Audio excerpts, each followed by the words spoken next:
하나님 말씀은 사도행전 2장 37절부터 41절까지입니다. 사도행전 2장 37절부터 41절까지입니다. 봉독하겠습니다. 그들이 이 말을 듣고 마음에 찔려 베드로와 다른 사도들에게 물어 이르되 형제들아 우리가 어찌할꼬 하거늘 베드로가 이르되 너희가 회개하여 각각 예수 그리스도의 이름으로 세례를 받고 죄 사함을 받으라. 그리하면 성령의 선물을 받으리니 이 약속은 너희와 너희 자녀와 모든 먼 데 사람 곧 주 우리 하나님이 얼마든지 부르시는 자들에게 하신 것이라 하고 또 여러 말로 확증하며 권하여 이르되 너희가 이 패역한 세대에서 구원을 받으라 하니 그 말을 받은 사람들은 세례를 받음에 이날의 신도의 수가 3,000이나 더하더라. 아멘. 그리스도인들이 흔하게 오해하는 것 중에 하나는 사람이 죽어서 천국에 간다는 겁니다. 죽은 후에 영혼이 들려서 천국에 올라간다라고 생각을 하는 거죠. 근데 이거는 사실 큰 오해입니다. 만약 그것이 맞다면 부활은 별 의미가 없잖아요. 오히려 죽음이 더 의미가 있죠. 죽어서 천국에 가야 되니까. 죽는 건 영혼이 들려 올라가니까 좋은 거잖아요. 그러나 성경은 죽음은 죄의 대가라고 가르칩니다. 그리고 바로 그 죽음을 이기는 예수 그리스도의 부활이 바로 십자가에서 우리의 죄를 대속하시는 것을 증명하시는 것이다 라고 말하죠. 예수님의 십자가의 대속은 우리의 그 죽음의 값을 치른 겁니다. 예수님은 우리의 죄를 짊어지고 그 대가로 십자가에서 죽으셨죠. 그리고 부활을 통해 사망의 권세를 이기셨습니다. 그리고는 부활체로서 새 창조물인 새로운 육신을 가지고 승천을 하셨죠. 그러니까 승천 이전에 반드시 부활이 있어야 되는 겁니다. 천국에 대한 오해를 일으키는 그 생각 중 하나는 천국이 어딘가에 물리적인 공간으로 존재한다라고 생각하는 거예요. 이것도 되게 이상한 건데 그러면 육신이 가야 되잖아요. 근데 물리적 공간이라고 생각을 하면서 영혼이 간다라고 또 생각을 해요. 여러분 천국은 확실하게 물리적 공간이 맞습니다. 성경을 보면 그래요. 그런데 이 세계에서 떠나서 가는 어떤 다른 세계가 아니고요. 오히려 이 세계에 하나님의 세계가 임하는 형태입니다. 그러니까 이 세계가 바뀌는 거예요. 새롭게 재창조되는 거죠. 성경은 반복해서 마지막 날에 이르면 하나님의 새로운 창조 역사가 있을 것을 우리에게 예고합니다. 그날이 되면 새로운 세계가 우리 앞에 펼쳐지는 거죠. 그러니까 이 세계에서 그 세계로 가는 게 아니라 이 세계가 새 세계가 되는 겁니다. 예수님의 부활체는 이 세계에 하나님의 세계가 펼쳐질 것을 미리 살짝 엿보여주는 그런 거였죠. 예수님의 부활체가 어때요? 이 세계의 상식들을 초월하잖아요. 예수님의 육체는 공간도 초월하고 시간도 초월하고 죽음도 초월하는 이 세계의 법칙 안에 묶여있는 사람들은 누구도 경험할 수 없는 그런 것이었죠. 그러나 아직 그 세계는 완성되지 않았습니다. 성경은 천국을 가리켜서 마치 누룩 같다라고 얘기하죠. 반죽에 누룩을 넣으면 어떻죠? 작은 반죽이었는데 어느덧 점점 퍼져서 부풀어 오르잖아요. 그런 식으로 천국은 이 세계 안에 완전하게 도래할 겁니다. 그러니 죽어서 천국에 간다라고 말하는 건 그건 적절하지가 않은 거죠. 그래서 예수님을 믿으면 천국에 간다라고 말하는 것도 조금 이상한 겁니다. 예수님을 믿으면 구원을 얻는다라고 말하는 게 사실 더 성경적이라고 생각을 합니다. 오늘 본문 40절에도 이렇게 말하죠. 너희가 이 패역한 세대에서 구원을 받으라. 우리는 구원과 관련해서 천국과 지옥이라는 상반된 세계에 대한 인식이 너무 강해요. 그래서 구원받는 것은 천국 가는 것이고 구원받지 못하는 것은 지옥에 가는 것이라고 생각을 합니다. 앞서 설명드린 것처럼 천국이 죽어서 가는 곳이 아니라면 지옥도 죽어서 가는 곳이다라는 개념을 갖고 있으면 안 되는 거죠. 지옥이라고 번역된 원어는 게헨나라는 단어인데요. 이건 예루살렘 근처에 있는 흰놈 골짜기라고 불리는 그곳을 가리키는 겁니다. 거기서 뭘 했냐면 몰록이라는 우상 숭배자들이 자신의 자식을 거기에 불에 태워서 바치는 의식을 치렀고 또 시체들을 태우는 곳이었어요. 나중에 유다의 왕들도 거기서 자신의 아들들을 죽여서 우상에게 바치는 그런 일도 했습니다. 그러니까 우상 숭배의 끝을 보여주는 곳이 바로 거기예요. 그리고 온갖 죽음의 냄새가 진동하는 곳이 바로 이 게헨나라는 곳입니다. 그래서 여기를 지옥의 입구 또는 지옥 그 자체라고 사람들이 이미지를 가져다가 사용하기 시작했어요. 그러니까 지옥은 저 세계에 있는 게 아니라 어디에 있는 거예요? 이 세계에 있는 거죠. 그럼 한번 생각해 보세요. 하나님께 반역한 아담의 범죄 이후 인류는 다 우상 숭배에 빠져 들어갔죠. 그래서 인류는 하나님의 심판을 받는 상태가 된 겁니다.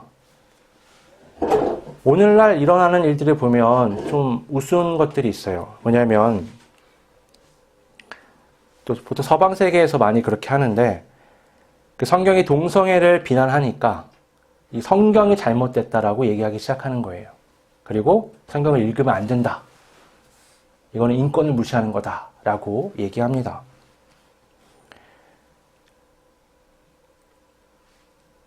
그런데 생각을 해보면 그들이 그렇게 주장하는 건 사실 당연해요.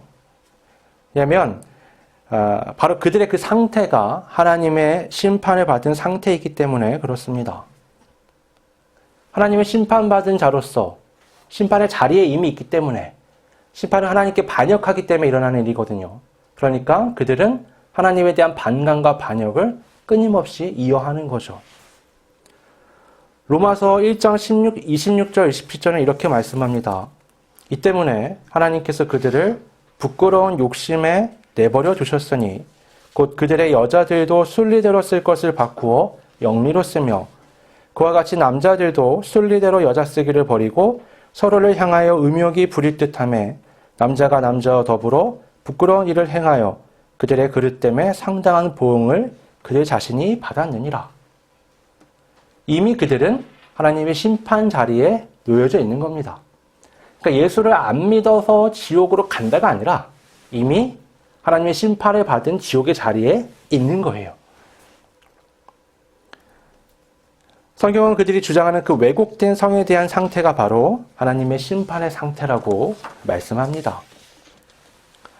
하나님께 반하여 내 마음대로 산다고 말하며 그것을 옳다라고 여기고 그것이 자유라고 말하고 그것이 기쁨이라고 원하는 것, 그게 바로 심판의 상태라는 거예요.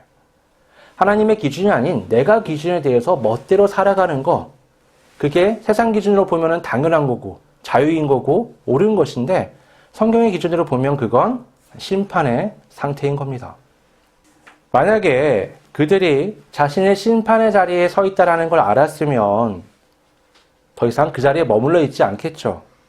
그것을 알았다면 그들은 회개하고 하나님께 구원을 갈망했을 겁니다. 오늘 본문 40절에서 베드로는 이렇게 말합니다. 너희가 이 패역한 세대에서 구원을 받으라. 이건 그 당시의 유대인들에게 한 말이에요. 그리고 패역한 세대란 바로 그 당시의 유대인 세대를 말하는 겁니다. 누가복음을 보면 당시 이스라엘에 대한 예수님의 심판이 계속해서 경고가 나와요. 근데 누가복음에서 뒤로 갈수록 예수님의 이 심판에 대한 경고는 질적으로나 양적으로나 점점 강해지는 성향이 있습니다. 마지막에는 예수님이 성전이 무너지는 것을 미리 보시며 눈물을 흘리는 장면까지 담겨 있죠. 예수님의 심판의 메시지는 마치 낭떠러지를 향해 달려가는 차를 그 전에 계속해서 경고 표지판이 붙어 있는 것과 같아요. 처음에는 간단한 경고 표지판이 조그맣게 붙어 있죠.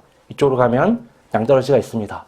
근데 차가 계속 내달리면 경고 표지판이 점점 커지고 강렬한 이미지로 바뀌는 거예요.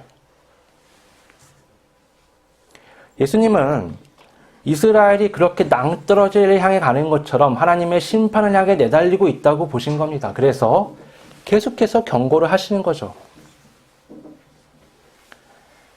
그러나 결과적으로 주 70년 예수님의 경고대로 그들은 멸망하게 됩니다. 베드로가 말하는 패역한 세대에서 구원을 받으라 라는 말은 바로 이런 배경에서 나온 겁니다. 이스라엘은 하나님께서 보내신 예수 그리스도를 거부했죠. 거부한 정도가 아니라 아주 의도적으로 회방하고 함정에 빠뜨리고 폭력을 사용하고 결국은 죽였습니다. 그토록 구원을 하나님께 갈망하던 이들이 구원을 위해 오신 그리스도를 십자가에 못 박아 죽인 거죠. 그렇게 모든 경고를 무시한 거예요. 구약의 선지자부터 예수 그리스도까지 마지막 경고까지 다 무시한 그들은 결국 멸망을 향해서 내달리는 겁니다. 이 낭떠러지로 달리는 차에 운전대를 잡고 있는 인물들은 누구냐? 바로 대제사장을 비롯한 이스라엘의 엘리트들이죠. 그들은 이 반복되는 경고를 무시합니다. 그리고 오히려 이 낭떠러지를 향해서 엑셀을 밟는 거죠. 그들이 중요하게 여기는 건 이 운전대를 누가 잡느냐예요. 그들은 이 차의 미래에 대해서는 전혀 고려하지 않습니다. 그들이 생각하는 건 뭐예요? 이 운전대를 뺏길까봐. 그것만 생각하는 거죠. 이 운전대를 뺏기지 않기 위해서 사람들이 염려를 다 무시합니다. 저 밖에 있는 경고 표지판은 가짜야. 거짓말이야 라고 말하죠. 만약 그 차의 뒷좌석에 앉아서 그 경고 표지판을 보고 위화감을 느꼈다면 그가 할 수 있는 건 차 문을 열고 뛰어내리는 것뿐입니다. 그는 경고 표지판과 운전대를 잡은 운전사 둘 중 하나의 말을 믿을 수밖에 없는 거예요. 베드로의 설교를 들은 많은 이들이 이런 상황이었습니다. 그들은 설교를 듣고 마음이 찔렸어요. 자신들이 그리스도를 죽음으로 내몰았다는 것을 실감하게 되었습니다. 그들은 베드로와 사도들에게 어떻게 해야 하는지 묻습니다. 그는 이렇게 말합니다. 너희가 회개하여 각각 예수 그리스도의 이름으로 세례를 받고 죄사함을 받으라. 그리하면 성령의 선물을 받으리니. 베드로가 그들에게 하는 말은 낭떠러지로 내달리는 차에서 뛰어내리라는 겁니다. 이 이스라엘은 멸망이 예정돼 있고 막 달려가고 있으니 이미 이 차는 멈출 수가 없어. 그러니 너희는 뛰어내려야 돼 라고 말하는 거죠. 그리고는 반대로 돌아서 올바른 길을 향해 나아가라고 얘기합니다. 여러분, 잘못된 방향으로 가고 있다는 것을 깨달았다면 두 단계의 과정이 필요합니다. 하나는 길을 일단 멈춰야 돼요. 그리고 다른 하나는 올바른 방향이 어딘지를 보고 걸어야 됩니다. 본문에서 회개하라는 말씀은 바로 이 길을 멈추라는 거예요. 돌이키라는 겁니다. 회개라는 말은 A라는 방향으로 가다가 돌이켜서 전혀 다른 B라는 방향으로 가는 것을 의미합니다. 이 회개는 세례와 맞물립니다. 오늘날 세례 의식은 약식이잖아요. 물을 이렇게 찍어서 이제 얻는 식이죠. 근데 본래는 흐르는 물에 사람의 전신을 담궜다가 빼는 겁니다. 이 과정은 나의 옛사람을 죽이고 거듭나서 새 사람으로서 새로운 삶을 산다는 의미를 가지고 있습니다. 옛사람을 죽인다는 건 더 이상 내가 과거의 사람의 방식으로 살지 않겠다라는 걸 의미하는 거예요. 예수 그리스도의 이름으로 세례를 받는다는 것은 예수님을 삶의 기준으로 둔다는 것을 의미합니다. 사람이요, 지금 현재 나의 잘못을 깨닫고 받아들이기 위해서는 지금까지 갖지 못했던 사고방식의 자극이 필요합니다. 이전에 가지고 있던 사고방식으로 여기까지 왔잖아요. 그러니까 기존의 사고방식을 가지고서는 나라는 사람이 지금 잘못 가고 있다는 걸 깨달을 방도가 없어요. 불가능합니다. 우리가 많은 책을 보거나 지식을 통해서 깨닫게 되는 게 뭐예요? 새로운 시각이잖아요. 그리스도인은 예수 그리스도께서 자신의 새로운 기준이 되는 겁니다. 나의 기준으로 보면서 옳고 그름을 판단하고 그러는 게 아니라 주님의 말씀의 기준으로 옳고 그름을 분별하는 거죠. 그리고 내가 거기에 부합하지 않는다면 하나님 앞에서 회개하는 겁니다. 멈추는 거죠. 과거의 삶의 방식을 돌이키는 겁니다. 예수님은 선하신 하나님께서 보내신 구원자이시기 때문에 그분의 기준은 언제나 옳고 선합니다. 반면에 우리는 죄의 바탕을 가지고 우리의 삶이 시작되었기 때문에 우리의 기준은 언제나 왜곡되었고 악하죠. 여러분, 오늘날 이 예수님이 없는 사람들의 삶을 보면 명확하게 드러납니다. 이 세상이 하는 말이 뭐예요? 자신을 위해 살라는 거잖아요. 여러분, 광고를 많이 볼수록 불행해지실 겁니다. 왜냐하면 광고는 다 뭐가 있어야 행복하다라고 계속 자극하거든요. 그리고 또 하나에 자극해요. 당신을 위해 사십시오. 당신이 주인공입니다. 당신이 세상의 중심입니다. 마치 내가 주인공인 것처럼 다 꾸며놓고요. 사실은 뭐예요? 물건 팔려는 거죠. 그걸 사잖아요. 그럼 주인공이 되는 것 같으세요? 아니요. 그 허탈함은요, 전혀 메꿔지지 않아요. 다른 광고 보잖아요? 그럼 저것만 있으면 될 것 같아요. 그걸 가져보세요. 될 것 같아요? 전혀 되지 않아요. 그게 다 거짓말이니까 그런 거예요. 여러분, 그거 완전 속는 겁니다. 거짓말로 가득 차 있어요. 그게 우리의 욕망을 자극하는 거예요. 내가 주인공이 되고 나를 위하는 그 죄의 본성을 자극하는 겁니다.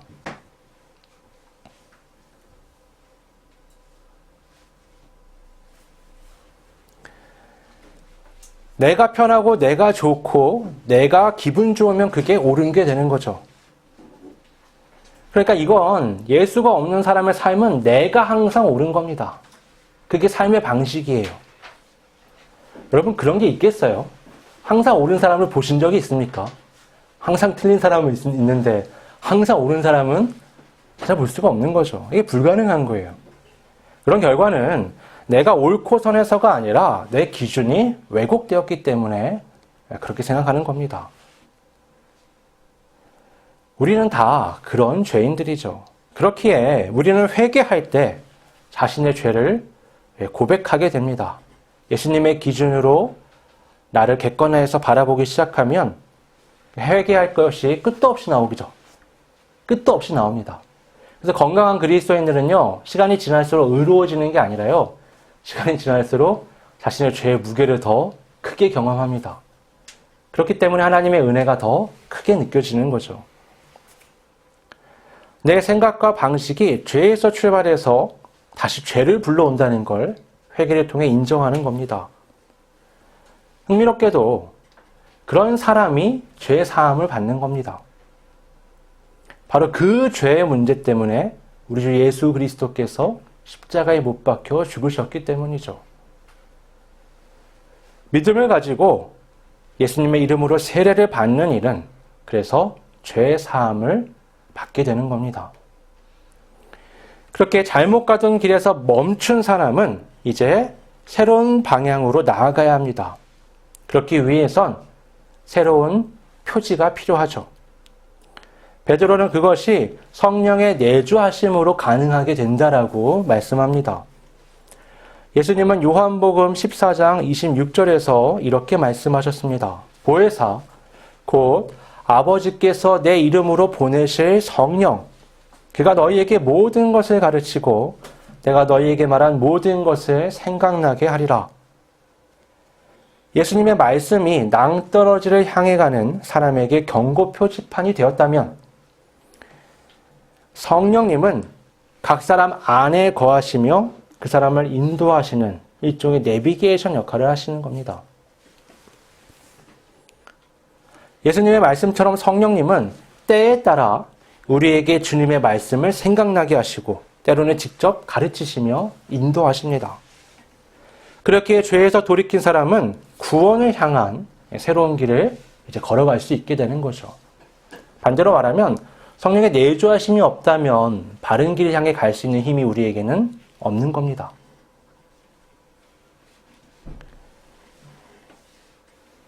베드로는 이 놀라운 약속이 사실상 모든 사람에게 주어진 것이다라고 말씀합니다. 이스라엘은 당면한 종말의 문제를 안고 있었습니다. 그러나 그것은 그들만의 문제가 아니죠. 역사상 많은 민족과 나라가 멸망했습니다. 그리고 오늘날 우리 역시 수많은 문제들 앞에서 우리가 멸망하지 않나 그런 걱정들을 하게 되죠.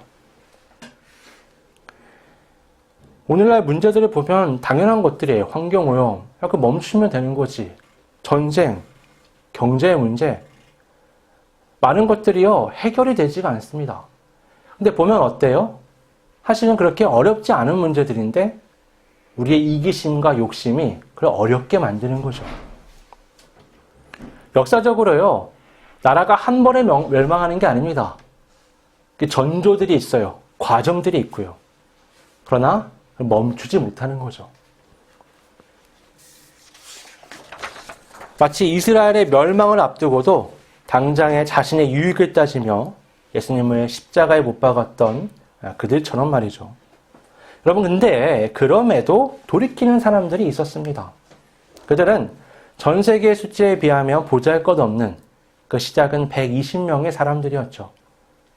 티도 안 나요. 그러나 마치 누룩이 반죽 전체를 부풀게 하듯이 그들을 통한 회개와 성령의 역사가 지난 2000년을 지나면서 이렇게까지 확장이 된 겁니다. 여러분 오늘 나는 어떤 길을 향해 가고 있습니까?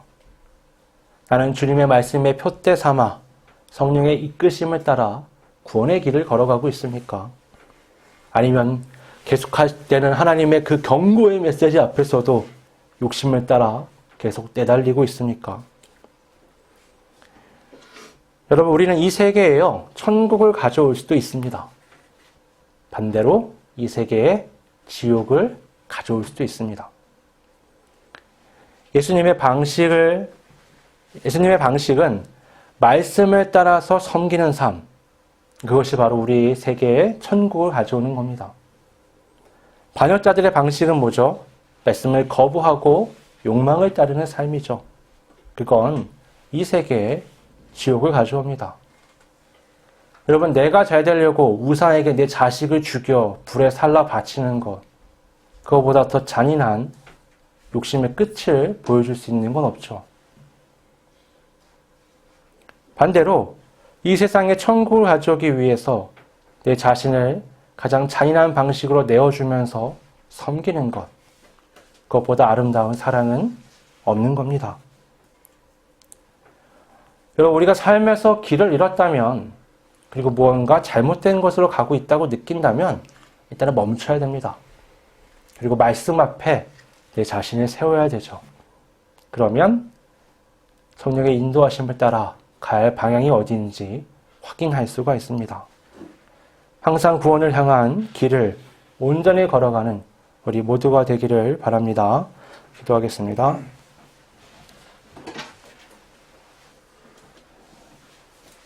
아버지 하나님, 오늘 베드로를 통한 설교를 통해서 낭떠러지를 향해 가고 있던 3,000명의 사람이 회개하고 세례를 받고 구원을 얻었습니다. 이 세상은 죄에서 출발해서 죄를 토해내는 삶이기 때문에 온갖 것들이 나의 죄의 욕망을 자극합니다.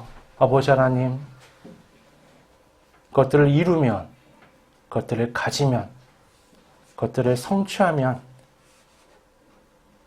해내면 무언가 큰 행복이 있을 것 같지만 사실은 공허함밖에 없다는 걸 오늘 삶의 경험을 통해서 잘 알고 있습니다.